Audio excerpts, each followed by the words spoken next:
Okay, imagine this. Um, you're risking your life for a country, right? And this country doesn't even fully recognize your rights, you know? Wow. That's exactly the situation faced by nearly 200,000 black soldiers who fought in the Civil War.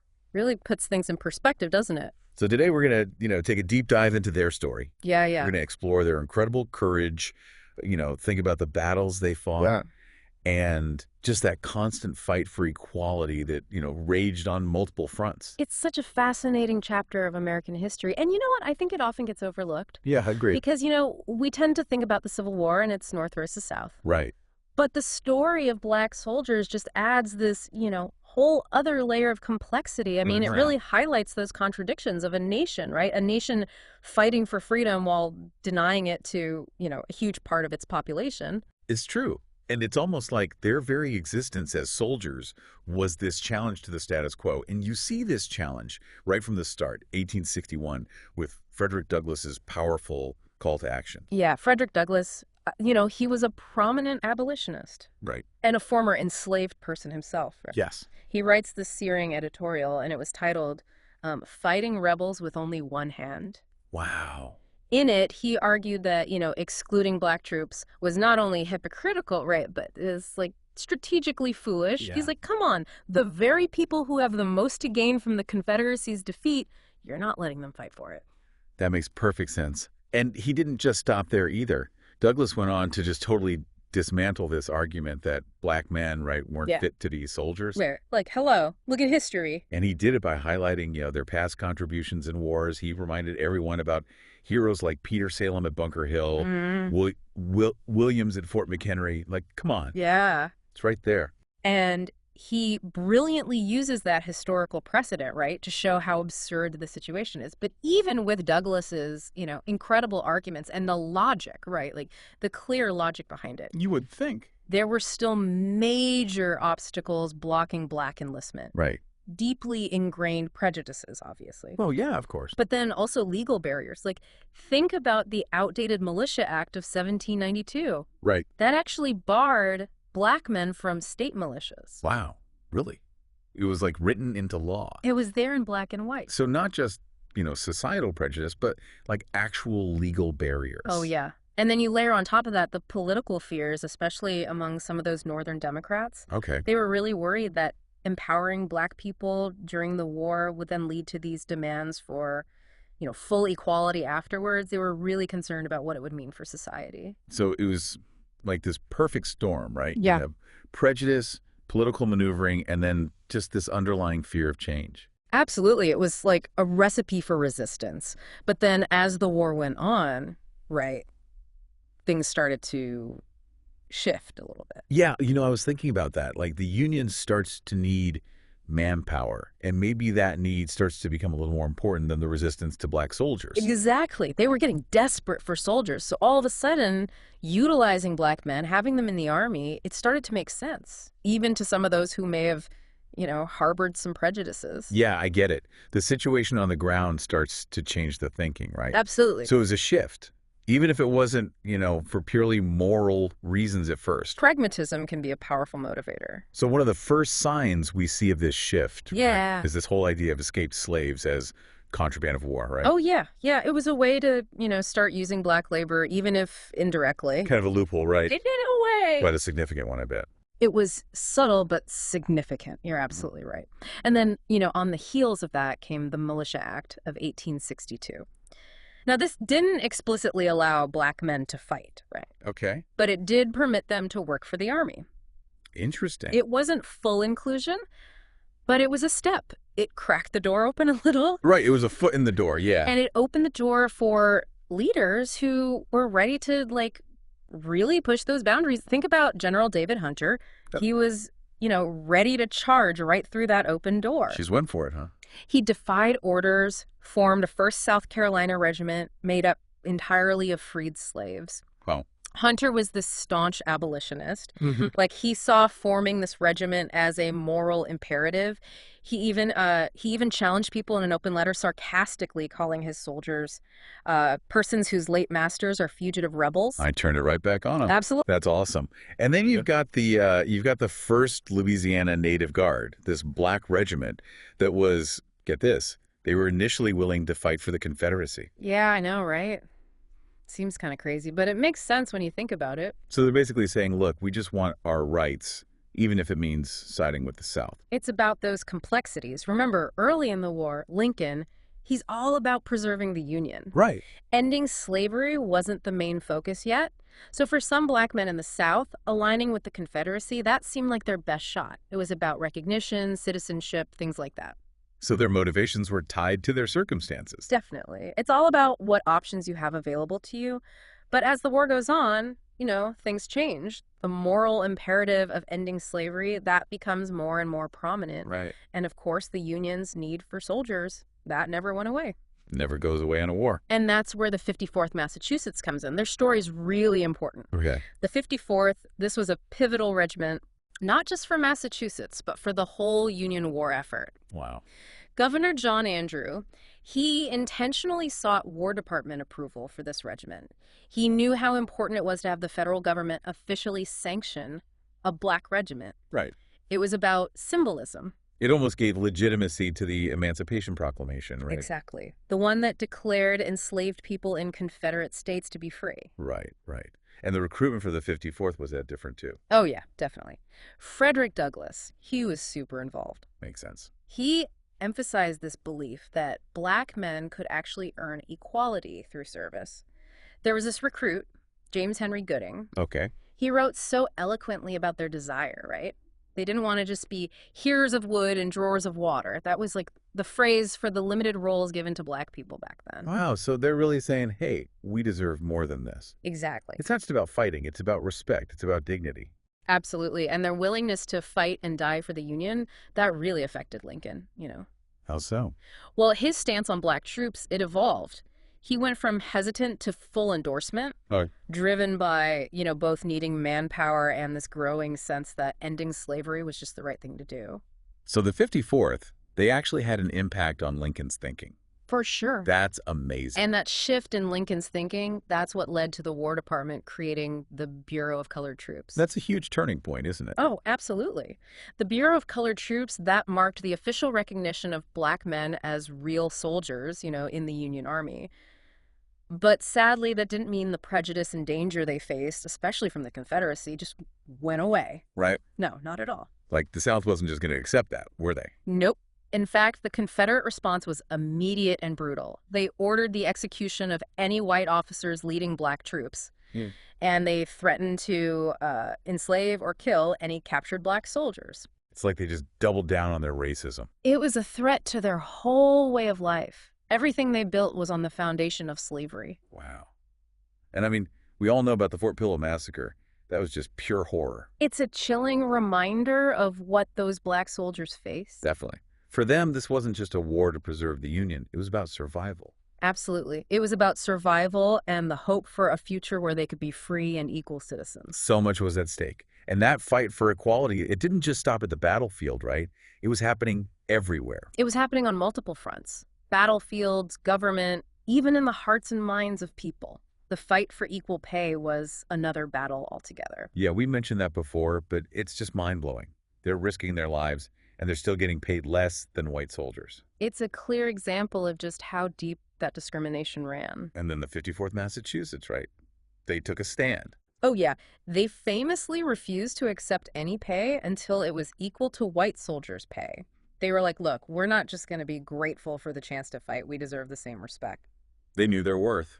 Absolutely. And that stand, that commitment to equality, it finally pushed Congress to increase black soldier salaries in 1864. Wow, so they actually made a difference. They sure did. But even then, even after they got equal pay, there were still problems. Oh, yeah. The inequality in labor assignments, that showed just how slow change can be. Like, they're still getting the worst jobs, even when they're getting paid the same. Exactly. Even in a war for freedom, that fight against injustice, it's far from over. It's a reminder that progress is rarely a straight line. Nope, more like a winding road with lots of bumps along the way. But for now, let's turn our attention to the battlefield itself. Okay, sounds good. I think it's time to explore some of the battles that really cemented the reputation of black soldiers and their bravery. What do you think? I think that's a great idea. Where do you want to start? Well, let's start with the Siege of Port Hudson. Okay, yeah, May 1863.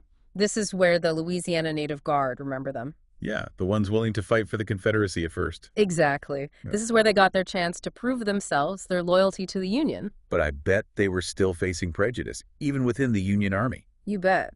General Nathaniel Banks, the Union commander, he actually pressured the black officers in the 3rd Louisiana Native Guard to resign. No way. He claimed the U.S. government wouldn't recognize their rank. So even as they're fighting for the Union, they're being undermined. Exactly. It's so demoralizing and unjust. Totally. But they still fought. They did, and they fought with incredible courage. Wow. The 1st and 3rd Louisiana Native Guard regiments, they joined the assault on May 27th, facing just tons of artillery and rifle fire. They charged 6 times, taking heavy casualties, but never wavering.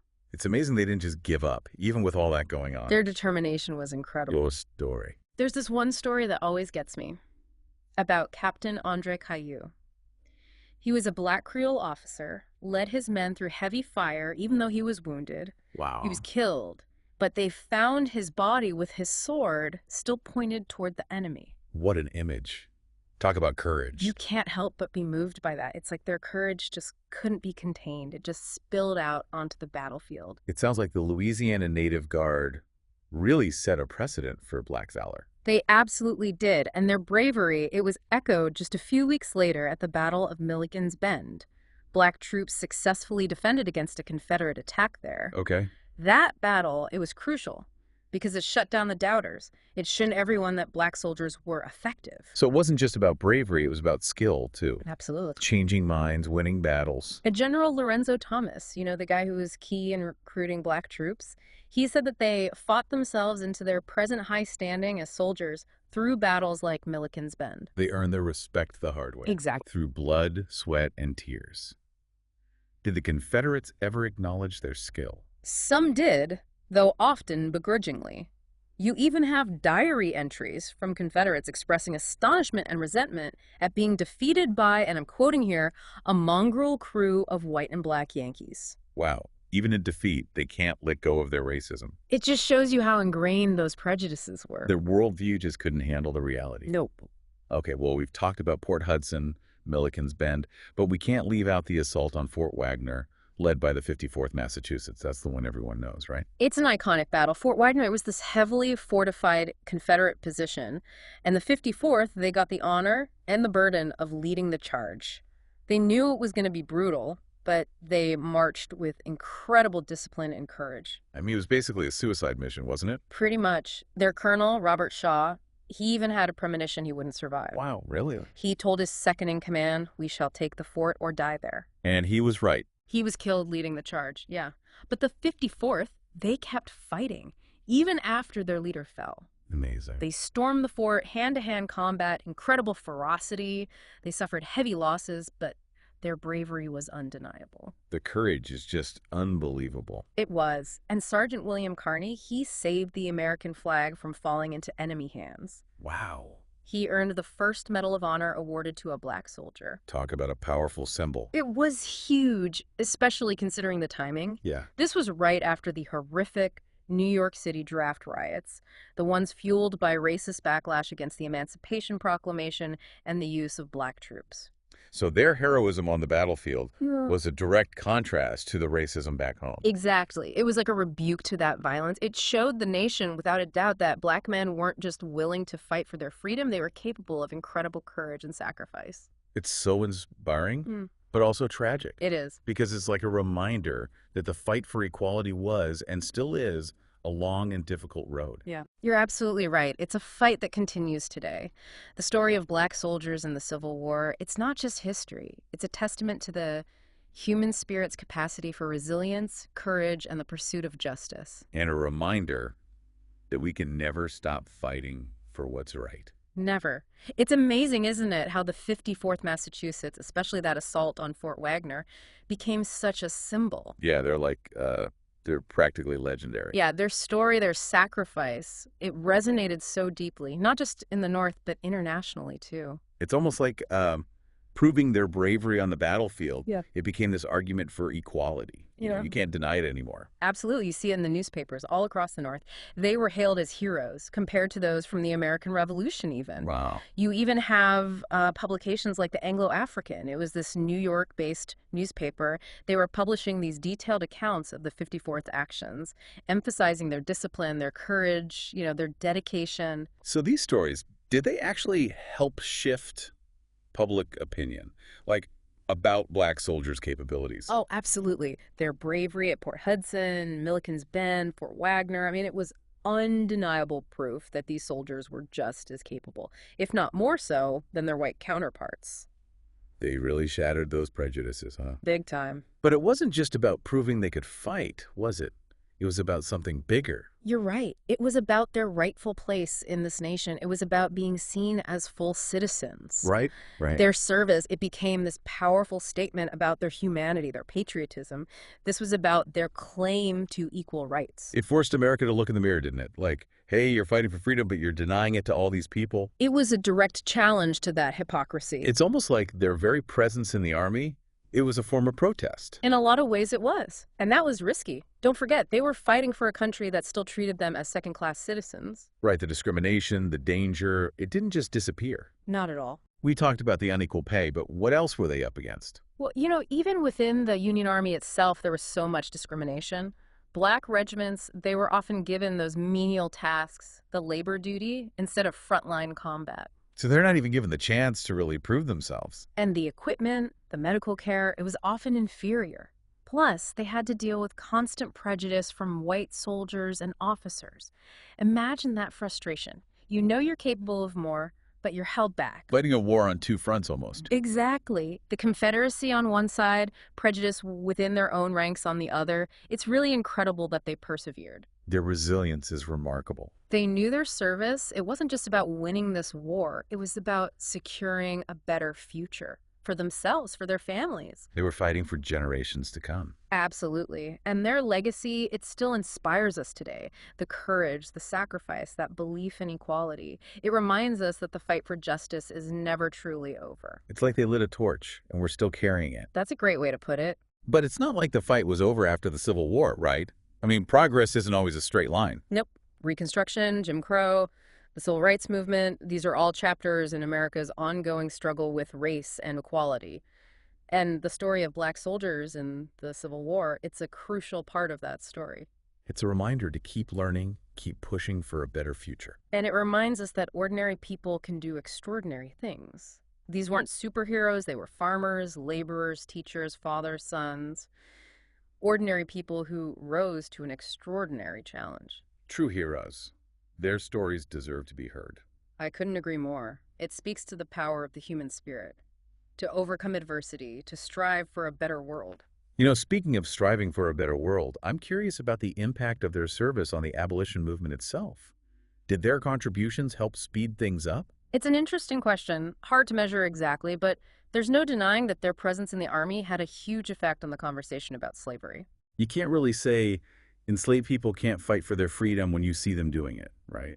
Right. It challenged that pro-slavery propaganda head on. And it put pressure on Lincoln to make emancipation a war goal. So they were a driving force in shifting public opinion towards ending slavery. I think so. Think about it. The stories of their bravery, they spread everywhere. Newspapers, letters, word of mouth. They reached people in the North who had never considered the horrors of slavery or the humanity of the enslaved people. It's like they were living proof of the abolitionist arguments. In many ways, they were, and their sacrifice, it made it much harder to ignore the moral imperative of ending slavery. You couldn't just sweep it under the rug anymore. No, not at all. And it also forced a kind of reckoning within the Union itself. What do you mean by that? Well, you have these black soldiers willing to die for a country that still denied them basic rights. It highlighted the hypocrisy at the heart of the Union cause. How can you fight for freedom and unity while still allowing slavery to exist? They were forcing America to face its contractions. Exactly. And it's a reminder that social change, it happens because of many things: political pressure, moral arguments, and the actions of courageous individuals willing to risk everything. And black soldiers, they embodied all of that. Absolutely. Their story, it's a testament to the power of collective action and the idea that even in the most challenging times, there's potential for transformation. And they made a huge difference. They did. Now, we've talked a lot about the big picture, the battles, the politics, but I'm curious about the individual experiences. Mhm. What was daily life like for them? That's a great question. And it's something historians are really digging into now, moving beyond the big narratives to focus on those personal stories, the letters, the diaries, the everyday lives of these men. What have you found? What are some of the sources you're looking at? One of the most valuable sources are the letters written by the soldiers themselves. They offer amazing insights into their motivations, their fears, their hopes, what it was like on the battlefield and off. Are there any letters that really stick with you? So many, but one that comes to mind is from a soldier named Spotswood Rice. He wrote to his wife in Missouri. He talks about the hardships of camp life, the constant threat of disease, missing home, but also this unwavering belief that it's all worth it. Wow, to hear those words from someone who lived it. It brings history to life, doesn't it? Reminds us that these are real people with real stories. Absolutely. So what else can these letters tell us about their lives? Well, they don't shy away from the challenges. Discrimination was everywhere, even in the Union Army. They got the most dangerous assignments, inferior equipment, poor medical care, plus the constant prejudice from white soldiers and officers. It's heartbreaking. They're fighting for their country, and they're still treated as less than equal. It shows just how deeply embedded racism was in 19th century America. But these letters also reveal something else: pride, determination. These men knew they were making history, and they were determined to prove their worth, not just as soldiers, but as human beings. Almost like their letters are acts of defiance, asserting their humanity in a world that tried to deny it. That's a powerful way to put it. Their words are a testament to their resilience, their courage, their belief in freedom. It's amazing what we can learn from these personal accounts. It's true. They remind us that history isn't just dates and battles, it's about human experience. And the story of black soldiers in the Civil War, that resonates with us even today. It challenges us to look at our past, learn from it, and keep working towards a more just world for everyone. I agree. But as we dig into their lives, I have to wonder, did they find any joy, any camaraderie amidst all the hardship? Oh, they did. They really did. Even in those tough times, the human spirit, it always finds a way to shine through. You know, those letters weren't all doom and gloom. Yeah. They showed joy, camaraderie, even humor, right there in the middle of war. I like that. It's easy to forget, I think, that these were real people, Sure. full lives, even with everything going on. Absolutely. So what kind of humor are we talking about here? Well, sometimes it's that, what do they call it? Gallows humor. Finding a way to laugh, even when facing death. Makes sense. A coping mechanism, right? And keep your spirits up. Exactly. But Yeah. there's also just wit, wordplay in those letters, like finding the light in all the darkness. Got any examples? Yeah, there's this one soldier, he wrote about his regiment marching through a swamp, and he's joking about the mosquitoes. Oh, yeah. Saying they were so thick you could cut them with a knife. Oh, man. And then another one about a prank they pulled on this white officer. A prank. Yeah, a real stickler for the rules. Huh? They swapped out his shaving soap with shoe polish. Oh, no. That's great. Right. It just shows you, even in war, people gotta laugh, gotta connect, gotta hold on to their humanity. Exactly. And for black soldiers, with all the discrimination, the isolation, those moments must have been even more important. You're right. They built their own communities, Within the Army. Yeah, bonds of brotherhood across race and rank. It's amazing how they found strength in each other. It really is. And it also highlights how shared experience, even something as awful as war, it can bring people together. Creates a bond that nothing else can. That's it, exactly. And those bonds, I bet they were vital for survival. Oh, without a doubt. Both like physically and emotionally. Absolutely. And it wasn't just on the battlefield. These soldiers, they formed support networks, shared news from home, helped each other through it all. Like a family away from family? That's a good way to put it. And those connections, they lasted. After the war, black veterans kept supporting each other. They formed organizations like the Grand Army of the Republic, Right. advocating for rights, commemorating their service. Powerful. It shows you war's impact. It goes way beyond the fighting. It shapes lives, communities, even history itself. It ripples outward. It does. And the impact of black soldiers in the Civil War, we're still feeling it today. It's true. Their service, it paved the way for the civil rights movement. It still inspires people fighting for social justice. It's a remarkable legacy. It is. I mean, they fought for a country that didn't even fully acknowledge them. Right. And in doing so, they helped shape what it means to be American, what freedom really means. It's a powerful story, one that needs to be remembered, celebrated. It's about courage, resilience, sacrifice, the fight for equality that never ends. And it reminds us, even in the darkest times, the human spirit, it can win. I think you've given everyone a lot to think about today. The hardships, the triumphs, it's all part of their story, a story of hope. That change is possible, even when it seems impossible. And it inspires us all to keep working towards a more just and equitable world. Well said. It's been a privilege to share this with you. Hopefully, this deep dive encourages everyone to keep learning about this incredible chapter in American history. It's a chapter that should never be forgotten, and we owe a debt of gratitude to these extraordinary men. Their story is one for the ages.